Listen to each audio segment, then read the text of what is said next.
هو اي نعم، الزمالك لسه محتاج يدعم في مراكز كتير زي الجناح اليمين وباك رايت بديل غير عمر جابر، وباك شمال بديل بعد ما خلاص الزمالك قرر اللي هو مش هيعتمد على فتوح الموسم ده، وخلاص ناقص اقل من اسبوعين والانتقالات تقفل. ففيديو النهارده هيبقى توقعاتي لتشكيلة الزمالك الموسم الجاي بالصفقات اللي تمت لحد دلوقتي. فكل حاجة هتبقى من وجهة نظري انا، ممكن تتفق معايا وممكن تختلف عادي جدا. فما تنساش تشوف قناة فايز كده تشوف كل جديد. ويلا بينا نبدأ التشكيلة، وأول مركز هو حراسة المرمى. مركز حراسة المرمى اللي انت عندك فيه صبحي وعواد والمهدي سليمان. صبحي خلاص في كلام اللي هو هيمشي، والزمالك بيحاول بكل الطرق اللي هو يبيعه، واللي أقرب هو نادي بيراميدز أو النادي اللي في السعودية، والزمالك طالب فيه 3 مليون دولار. فلو هتيجي تقارن ما بين عواد والمهدي سليمان، أنا من وجهة نظري ومن رأيي الشخصي هو أنا هبدأ بالمهدي سليمان في بداية التشكيلة بتاعة الموسم. ليه؟ لأن المهدي سليمان عنده الخبرات وبقاله أكتر من 20 سنة في الدوري، وكمان الميزة الأكبر اللي هو بيعرف يلعب برجله بشكل كويس جدا. من أحسن الحراس الموسم اللي فات اللي دقة باصاتهم وصلت لنسبة عالية أكتر الحراس، ومن أحسن الحراس اللي بتعرف تلعب في رجلهم. ويانيك فيريرا طريقته محتاجة الحارس يشتغل في بناء الهجمة. ففي البداية في حراسة المرمى مهدي سليمان علشان يشارك مع اللعيبة في اللعب برجله هو أحسن من عواد. خط الدفاع بقى ناحية اليمين انت ما عندكش غير عمر جابر، وطلعت احمد محمود اعارة. انا كان من رأيي اصلا ان احمد محمود يكمل مع الزمالك، كان متألق مع الجونة في النص الاول من الدوري. جه ما خدش فرصة مع نادي الزمالك، والماتشات اللي كان بيلعبها كان بيحاول يثبت لنفسه، وكنا بنشوف اللي هو بيحاول. فانت كنت تستنى عليه. طلعته اعاره ماشي كويس عشان ياخد لعب، بس يا ريت مش في نص الموسم تقطع اعارته عشان متألق وتيجي ترجعه على الدكة تاني.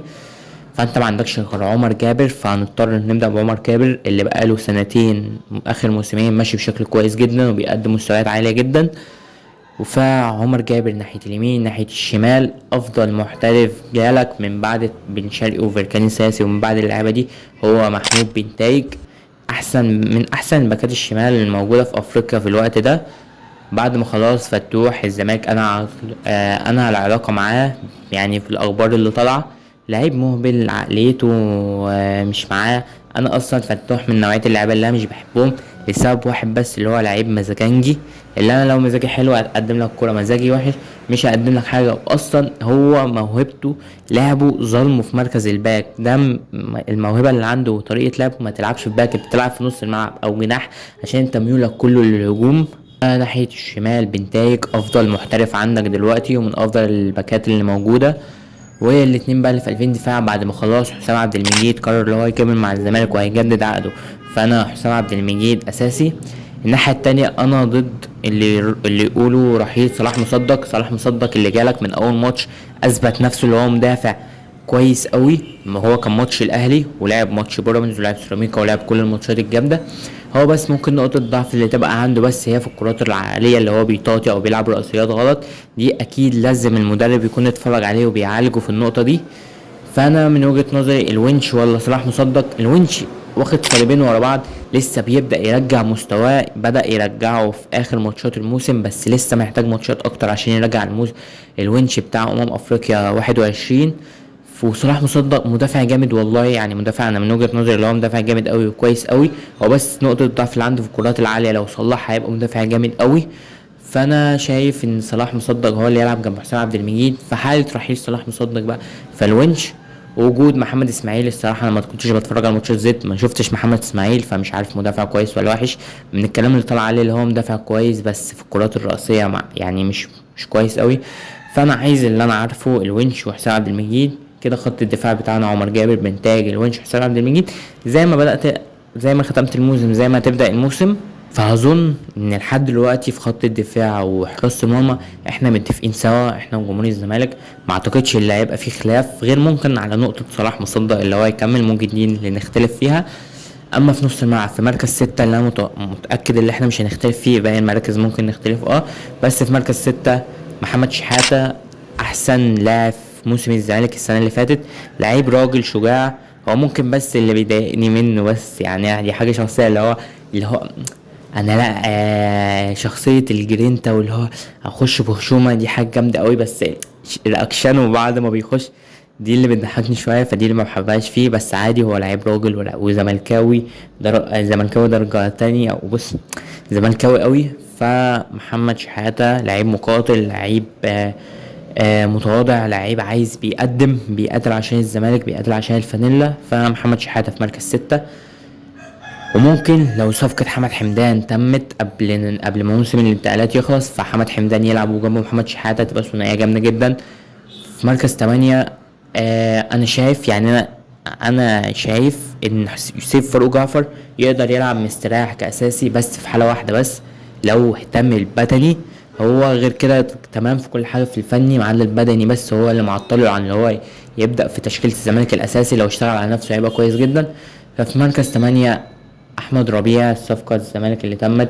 وعندك أحمد حمدي ممكن يلعب، ناصر ماهر ممكن يلعب، عبد الله السعيد ممكن يلعب. ففي مركز 8 أنا شايف إن عبد الله السعيد يرجع في مركز 8 زي ما كان بيلعب، يبدأ الهجمة. في لحد دلوقتي في الصفقات اللي تمت، فانت ما عندكش حل غير عبد الله السعيد. مش هتبدا بمحمد السيد اكيد اساسي، مش هتبدا بسيف فاروق جعفر، لا من وجهه نظري شايف لو اتحسن في البدني ممكن يبدا اساسي مستريح. فانا شايف ان عبد الله السعيد ممكن يلعب في مركز 8، وقدامه كابتن ماجد احمد حمدي اللي اصلا في الاخبار المسربه من معسكر الزمالك، مش عارف حقيقيه ولا لا عشان السريه اللي بقت موجوده في نادي الزمالك، ان من اكتر اللاعبين اللي لفتوا انظار المدرب ومن اكتر اللاعبين اللي مقدموا مستويات جامده قوي في التدريبات هو احمد حمدي. فانا شايف ان احمد حمدي يلعب في مركز 10. فكده نص الملعب بتاعك هيبقى محمد شحاته، عبد الله السعيد، احمد حمدي. او ممكن محمد شحاته، احمد ربيع، احمد حمدي، عبد الله السعيد تسيبه شوط تاني. فمش عارف، وانا لسه مش مقتنع قوي بتركيبه نص الملعب دي. فقول لي رايك برضو في كومنتات، انت بالنسبه لك الثلاثي اللي في نص الملعب هيبقى عامل ازاي؟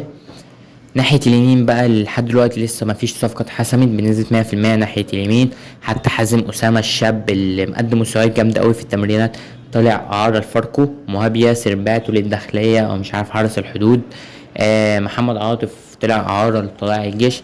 وشيكابالا اعتزل، فأنت ما عندكش حد ناحية اليمين نهائي. فلحد ما الزمالك يعلن عن صفقة ناحية اليمين، سواء فترة الانتقال دي أو فترة الانتقالات الجاية في يناير، فهنحط شيكو بنزا، هو مركزه الحقيقي شمال وبيلعب يمين. فهنحط شيكو بنزا المحترف اللي مقدم برضو مستويات جامدة قوي، من اكتر اللاعبين المبشرين في التدريب، من اكتر اللاعبين برضو اللي بيطلع عليهم كلام اللي هو مبشر في التدريب في المعسكر. فشيكو بنزا ناحية اليمين. ناحية الشمال بقى تحط اللاعب الفلسطيني كريم كياد، لاعب كويس قوي من اللاعبين اللي كمان بيضموا لجوه، مش نوعية مصطفى شلبي اللاعيبة اللي حابة الخط. بيبقى عارف في الوقت اللي هو امتى يركب الخط وامتى يخش لجوه وبينزل لحد تحت عشان يستلم. فده مفيد قوي للزمالك. واخيرا هنلاقي لاعب بيخش لجوه من على الخط، مش زي مصطفى شلبي اللي كان راكب الخط. هو اي نعم كان في اواخر ماتشات مصطفى شلبي مع الزمالك كان بدأ يضم لجوه ويلعب جوه وتحسن، كنا بنشوف لعب ايجابي. بس خلاص الصراحة مصطفى احنا زهقنا منك 3 سنين، فخلاص مع انه لعيب محترم ولاعيب مهما كان بيشتم ما كانش بيشتم الجمهور. فكل التحية لك يا مصطفى شلبي. فكده شيكو بينزا وادم جياد. المهاجم بقى اللي هيبقى فيه منافسة شرسة قوي لحد دلوقتي مع عمرو ناصر و ناصر منسي.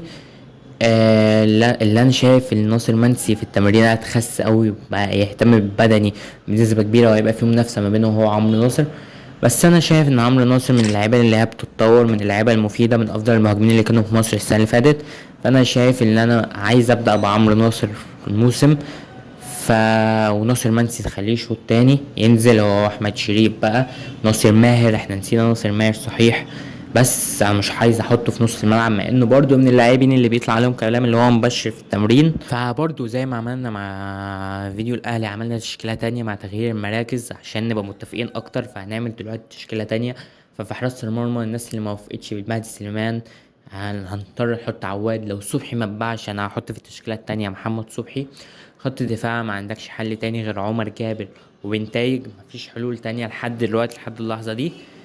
قلبين الدفاع بقى اللي ممكن تغير فيهم عندك حسام عبد المجيد، محمد اسماعيل، الونش، مصطفى الزناري، صلاح مصدق.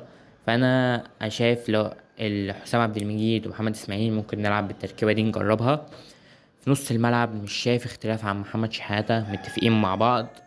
جنبه في مركز 8 ممكن بقى نحط ناصر ماهر وقدامه عبد الله السعيد، فده شيء كويس. او ممكن نحط عبد الله السعيد وقدامه احمد حمدي، وعلى اليمين نرمي ناصر ماهر دلوقتي ناحية اليمين. شفناه في ماتش بيراميدز لما لعب ناحية اليمين.